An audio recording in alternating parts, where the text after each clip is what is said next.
Thank you for joining us for this somber remembrance of the anniversary of the Atlanta, Georgia spa shootings. I'm Congressmember Judy Chu, chair of the Congressional Asian Pacific American Caucus. I will never forget the moment that 1 year ago today, a gunman entered 3 Asian-owned spas and killed 8 people, including 6 Asian women. He was so deliberate in his desire to kill Asian women that he drove 27 miles between the spas to ensure he would hit his targets. Because of this, America was finally shocked awake to the reality of anti-Asian hate. But in reality, for over a year, xenophobic slurs like China virus and Kung flu have been terrorizing Asian American communities across the country with thousands of anti-Asian hate crimes and incidents. Immediately after this shooting, I led a delegation to Atlanta, where we retraced the shooter steps and met with the victims' families. I will never forget seeing the tears streaming down their faces, thunderstruck by the loss of their loved ones. Thankfully, the country rallied together to stop Asian hate with events, rallies, and over 1 billion interactions on our National Day of Action alone. Today, we will be sharing the stories and remembering the victims of the over 11,000 impacted by anti-Asian violence. And next, I would like to bring up someone who has stood by our side every step of the way, Speaker Nancy Pelosi. Thank you, Judy Chu, for your tremendous leadership on this important subject, really on the subject of respect for everyone in our country. You have helped us understand, recognize, document crimes against the Asian community that have just been hard to understand, and more recently, in some people's view, been normalized. As we join together today, let us salute again Madam Chair Judy Chu, Chair of the Congressional Asian Pacific Caucus, for organizing us, not just today, but on the ongoing. It's my privilege to stand alongside Representative Grace Meng, KPAC's first Vice Chair, whose COVID-19 Hate Crimes Act we enacted last year, Senator Mazie Hirono, who introduced and championing that bill in the Senate. Thank you, Madam Senator. Chairman Mark DeCano, KPAC's second Vice Chair, Representative Ted Lieu, KPAC's whip, Rep. Marilyn Strickland, one of the first Korean-American women ever elected to the House, Chairman Hakeem Jeffries, a diligent leader of our House Democratic Caucus, and Representative Nikina Williams, who proudly represents Atlanta. I mention these names, especially, and my colleagues will concur, I'm sure, those in our community, in our caucus, from the Asian Pacific American community, to demonstrate the extent of their leadership in the Congress, and they are representative of so many other more. Today, Congress remembers the 8 Americans who were murdered in an act of bigotry 1 year ago, 6 of whom were Asian American women. As we pray for too many AAPI lives claimed by hate, let us especially recognize them, as Chairwoman Chu has done. We've been asked to pay tribute to a constituent. I will pay constituent Visha Rakatomakapakti. Last year, the beloved father, grandfather, and proud Thai immigrant known as Grandpa Visha was murdered in a racist attack on his daily morning walk. This act of violence horrified the people of San Francisco, who take pride in our large and vibrant Asian AAPI community. Let us honor Grandpa Visha's memory today and every day by carrying on the fight to stop Asian hate. AAPI Americans, the sun is getting to me.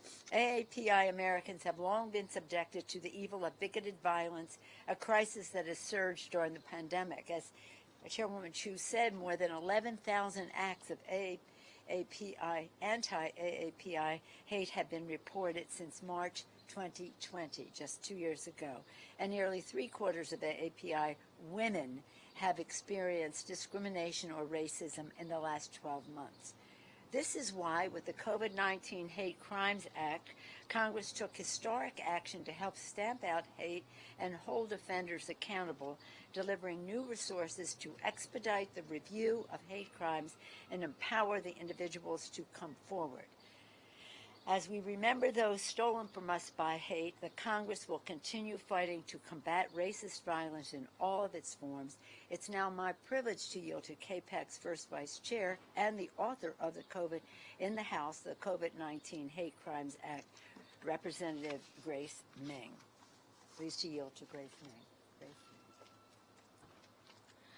Thank you, Speaker Pelosi. In the aftermath of our country remembering the horrors of the Atlanta shooting, our country linked arms to mourn their losses, those within the AAPI community and those beyond as well. We cried together then, but since then our tears have only continued to flow. In Atlanta, we learned about the lives of the women who died, the moms, wives, and we remembered that their stories were beautiful and just as American as anyone else's. Just in my hometown of New York City in the past few weeks, I brought as my guest to the State of the Union Maggie Chang, who was the daughter of my constituent who was shoved to the ground and called racial slurs. In recent weeks, I've met with and kept in touch with the family of Michelle Go and learned about what a beautiful, selfless life she led. Just yesterday, I notified the son and the husband of our Queens neighbor, Gui Ying Ma, that he was approved to come to New York to see his mom one last time. We owe it to the 8 Americans from Atlanta that we lost to continue to work together to combat bigotry, racism, misogyny, and violence. And we will not rest until we can all exist safely in this country, until we are all truly seen as Americans. Next, I'd like to invite up our fearless leader in the U.S. Senate, Senator Mazie Hirono.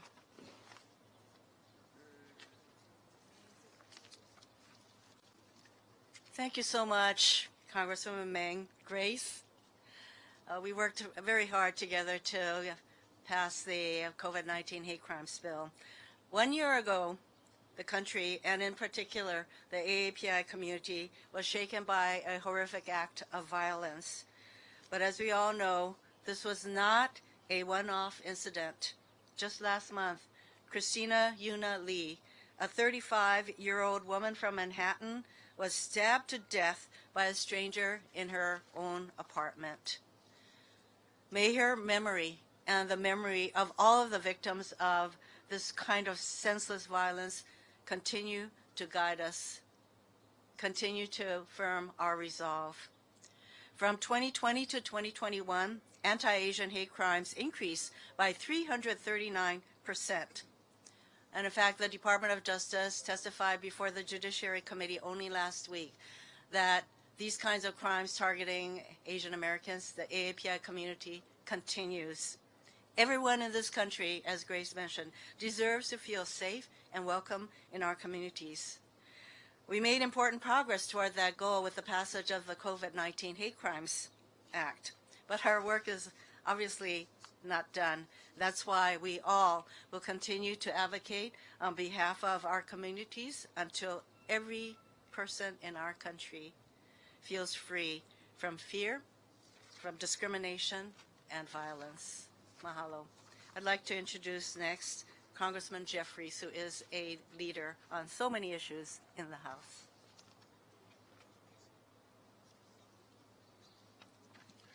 Thank you, Senator Hirono. Today we stand together in solidarity with the Asian American community all across the country to commemorate the one-year anniversary of the horrific spa shootings and the tragic massacre that occurred in the Atlanta area. Stand together in solidarity with the Asian American community to make it clear that good will prevail over evil and that love will prevail over hate. Today, I have the honor and the solemn responsibility of lifting up the story of Yau Pan Ma. In April of 2021, Mr. Ma was pushing a grocery cart full of bottles and cans through his beloved East Harlem community when he was attacked from behind and violently forced to the ground. His attacker stomped on his head and kicked him repeatedly before fleeing, leaving Yau Pan Ma on a ventilator and in a coma for months. After struggling and fighting for his life, he eventually succumbed to his wounds and tragically died on New Year's Eve. One of thousands of victims of Asian hate that has tragically been on the rise. An attack on Mr. Ma, an attack on any member of the Asian American community is an attack on all of us. And so we stand together in solidarity with our Asian American brothers and sisters. We will confront anti-Asian hate crimes. We will confront racism. We will confront bigotry. We will confront xenophobia. We will continue to stand with our Asian American brothers and sisters until we stop Asian hate. It's now my honor to yield to the distinguished chairman of the Veterans Committee and a leader on these issues, Chairman Mark Takano.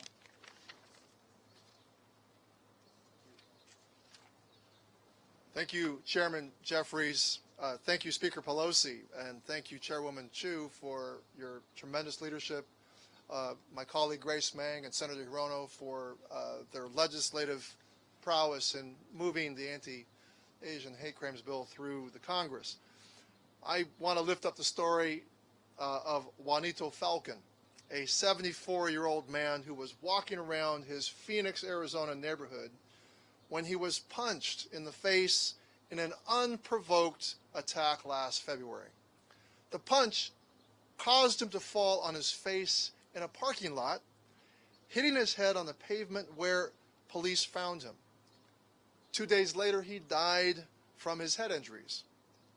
These kinds of attacks happen every day and devastate our community in unimaginable ways. 1 year ago today, an attack on 3 Asian-owned businesses in Atlanta, Georgia, killed 8 people, 6 of whom were Asian women. If we truly want to honor the 8 individuals whose lives were tragically taken 1 year ago and the thousands of other victims of anti-Asian hate, then we must, on top of the legislation that was passed on a bipartisan basis, we must continue to speak out against violence, racism, and xenophobia, and take more meaningful steps to turn our words into actions. And now I yield to my colleague from California, Ted Lieu. Thank you, Congressman Takano, and thank you, Chairwoman Chu and Speaker Pelosi, for hosting this remembrance. The recently completed U.S. Census and the census before that shows that Asian Pacific Americans are the fastest increasing ethnic group in America. The Pew Research Organization has projected by 2055, Asian Americans will become the largest immigrant group in America. At the same time, we've seen a dramatic rise in hate crimes and hate incidents against Asian Americans and Pacific Islanders. Today, we remember the victims of last year's tragic hate crimes in Georgia, and we honor all the victims of hate crimes, including those in my home state of California. I want to lift up today Pak Ho. He was an elderly Asian American who was simply walking in Oakland's Chinatown. He was attacked, his head hit the pavement, and then 2 days later, he passed away. I want to thank the members of Congress standing behind me in solidarity with Asian Americans and Pacific Islanders, as well as Americans across this country. And we urge local, state, and federal prosecutors and law enforcement to continue the work that they are doing to stopping hate crimes and to prosecuting those who engage in such crimes. And now it's my honor to yield to Representative Marilyn Strickland from the state of Washington.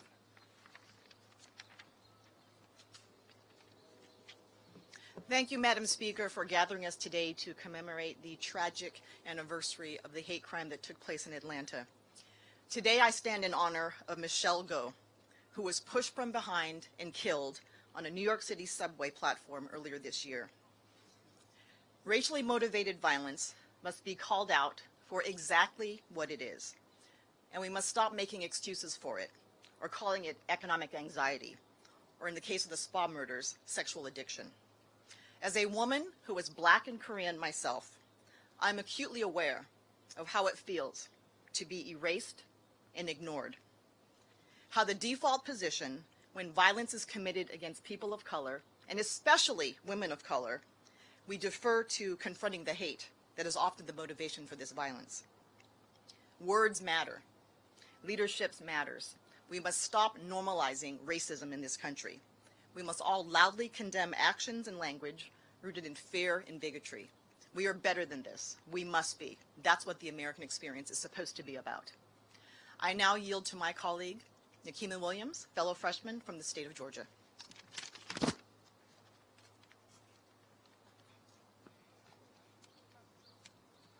Thank you, Speaker Pelosi and Chairwoman Chu, for marking this solemn anniversary. I'm Congresswoman Nikema Williams, and y'all, I proudly represent Georgia's 5th Congressional District in Atlanta, the city too busy to hate.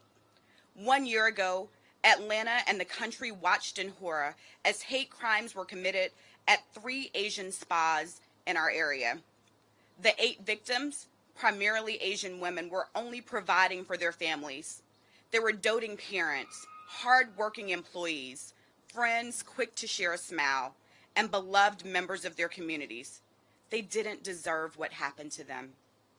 Everyone, no matter their race, ethnicity, or gender, has the right to live without fear of violence in their workplace or public spaces.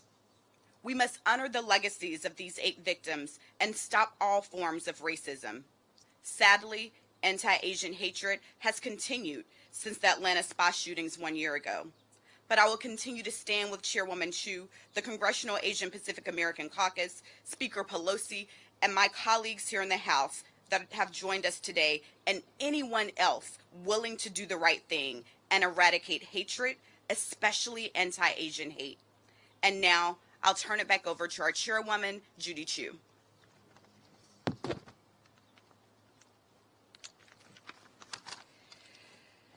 These stories are just a few of the over 11,000 anti-Asian hate crimes and incidents that have terrorized our communities since the start of this pandemic.